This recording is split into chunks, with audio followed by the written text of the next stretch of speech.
I told myself I was going to Vegas to clear my head, not blow up my life.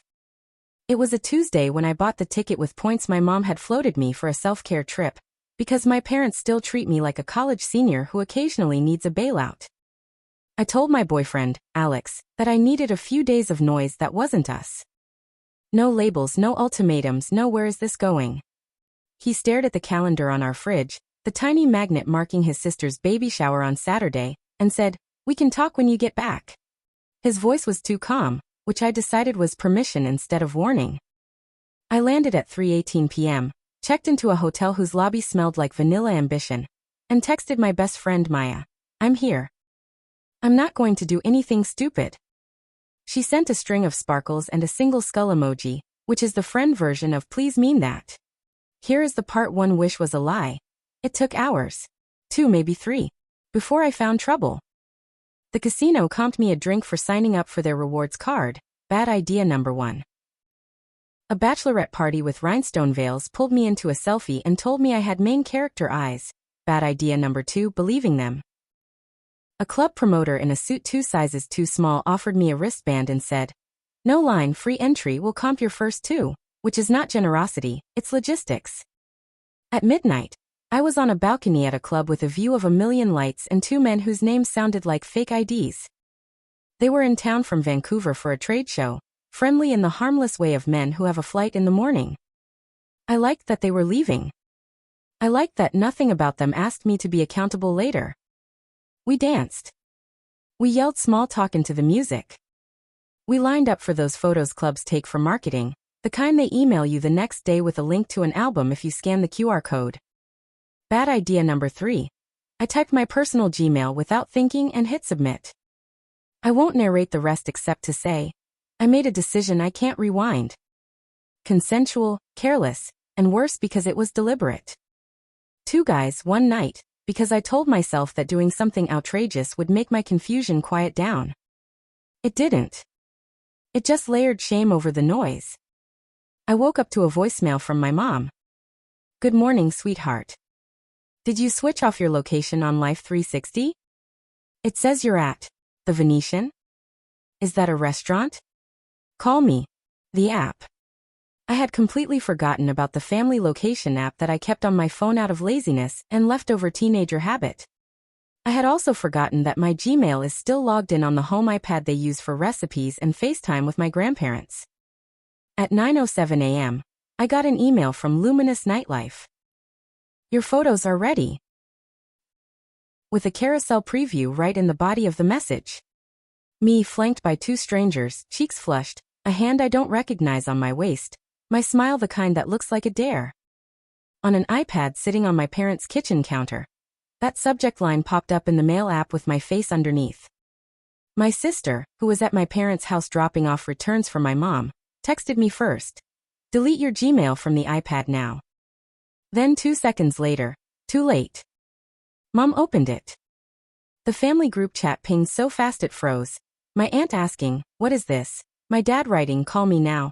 My grandmother sending a question mark because she still types 1 letter at a time. I stared at the phone, willing the screen to turn off and make it untrue. I called my mom.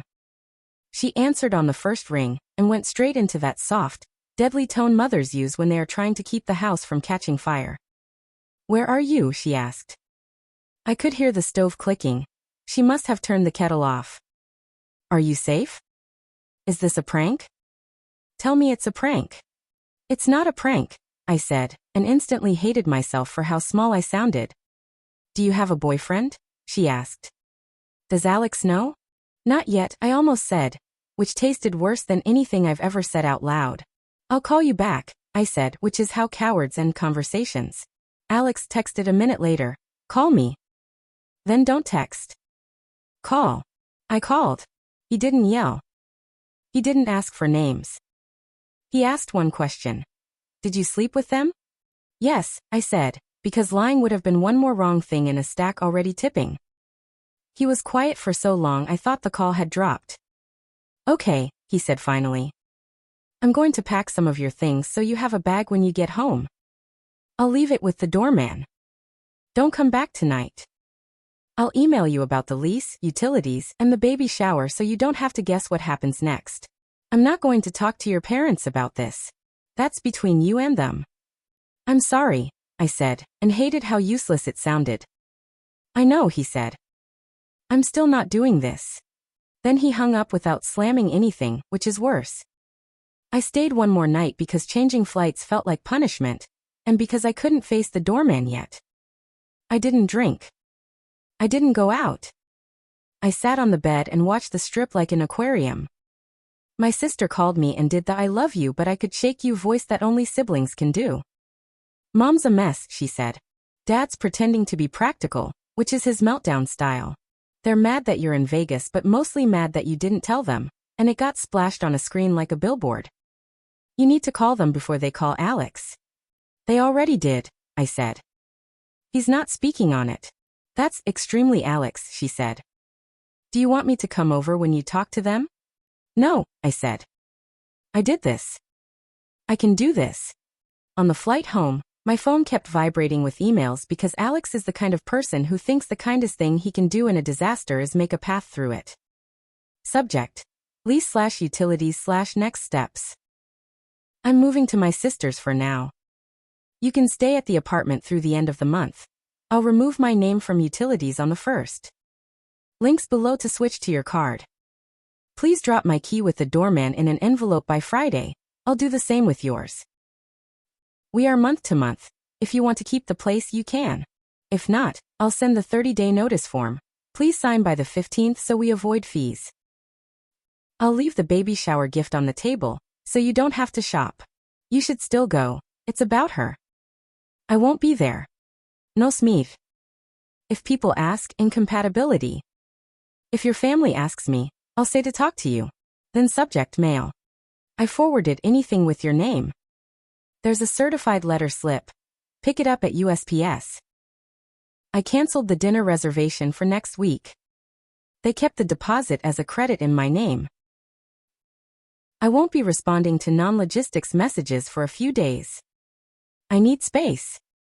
Please respect that. It sounds like corporate speak when I write it. It didn't feel like that.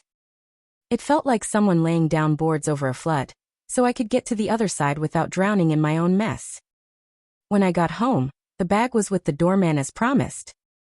Inside, my essentials, folded with a care I didn't deserve, and a small Ziploc with my spare key and a note. Envelope for USPS is in your top drawer. I called my parents.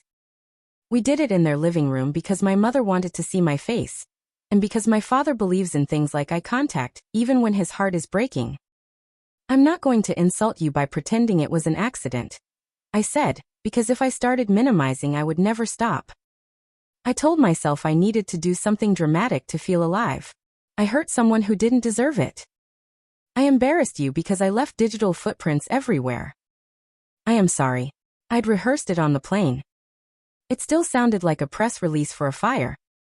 My dad rubbed the bridge of his nose, then said, "We're cutting the extras.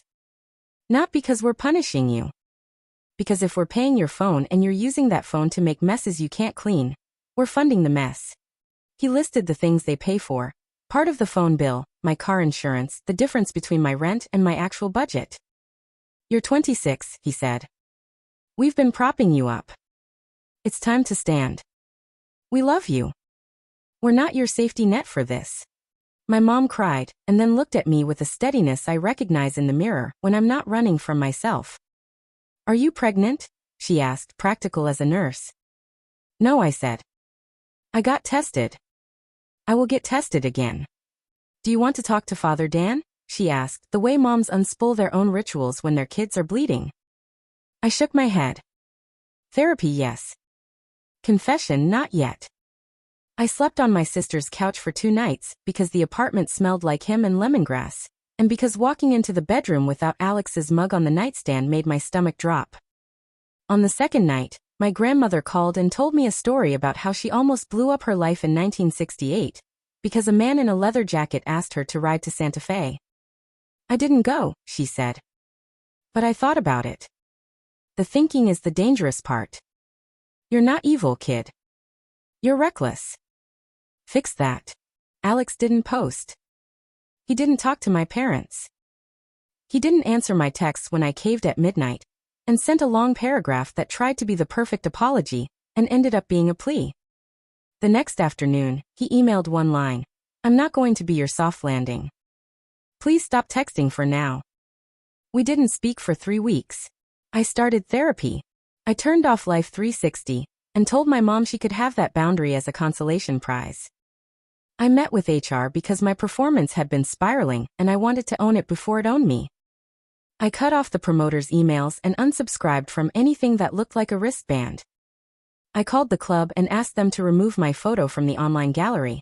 The woman on the phone was kind and said, "We can crop you out," which felt like both a mercy and a metaphor. At Alex's sister's baby shower, I dropped off the gift and left before the game started. Alex wasn't there. He'd sent flowers and a card. His mother hugged me like a person whose son had been hurt, but who remembers that I helped clean her kitchen after Thanksgiving. Her generosity made me cry in the car. I didn't go back inside. When Alex finally texted, it was a screenshot of the utility transfer confirmation. All set. "You're the account holder now." I wrote back, "Thank you." Then, "Would you consider coffee?" No story. Just accountability, and whatever you need to say. He replied, "Not now. Maybe later. Don't wait on me." It was kinder than I deserved and still felt like a door closing. Did he tell my parents? No. He didn't need to. My choices did that without his help. Did he win? I hate the word, but yes. He won by refusing to carry my consequences, or be cast as the villain, so I could feel like a protagonist. He won by moving out without breaking my stuff or texting my group chat. He won by making a spreadsheet when what I wanted was a scene. He won by treating his self-respect like a mortgage. Non-negotiable, due on the 1st.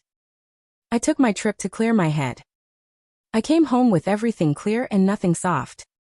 My family pulled their floaties and told me to swim. Alex built a bridge to the exit and refused to carry me across. I'm paying my own phone bill now. The first autopay notification made me laugh, then cry, then breathe. It's a small thing. It's also the beginning of standing without a net, which is how adults do it when the spotlight turns off, and there's no QR code to scan for the next night's pictures.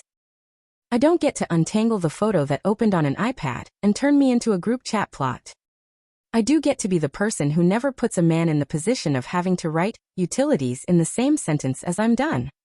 If I ever love someone like Alex again, I hope I'm more boring and more brave.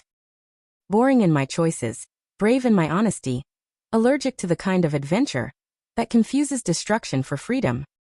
I said I was going to clear my head. I did. I just didn't expect to see my reflection that sharply in the glass.